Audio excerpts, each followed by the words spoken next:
কবিতা আমার কাছে একটি স্পর্শকাতর বিষয়, এমন একটা বিষয় যে এটা আমাকে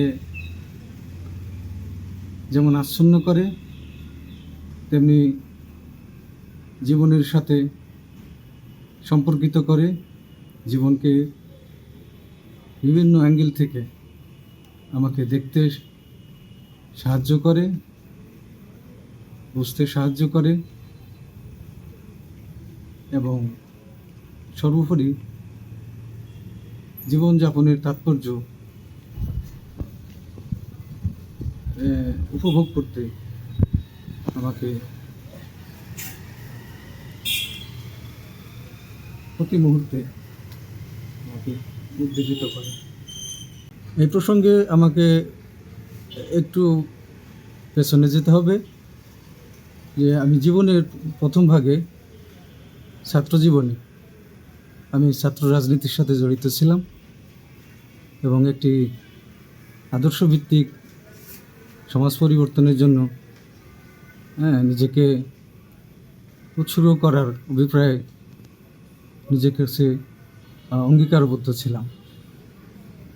কিন্তু আমার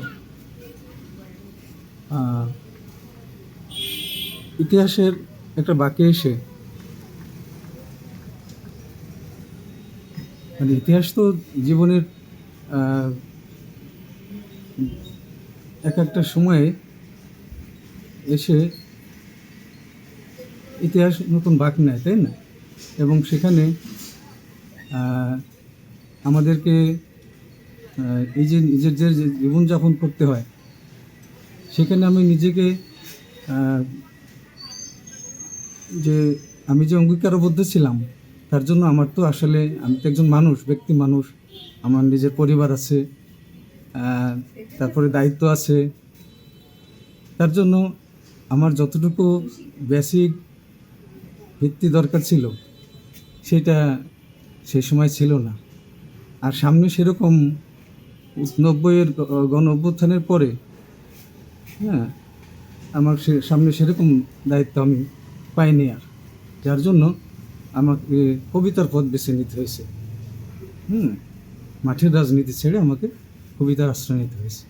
আমি প্রথমেই বলেছি যে কবিতা একটা সেন্সিটিভ বিষয়। এটা মানুষের যারা একটু অনুভূতিপ্রবণ তাদেরকে খুব সহজেই কবিতা তাদেরকে ছুঁয়ে যেতে পারে।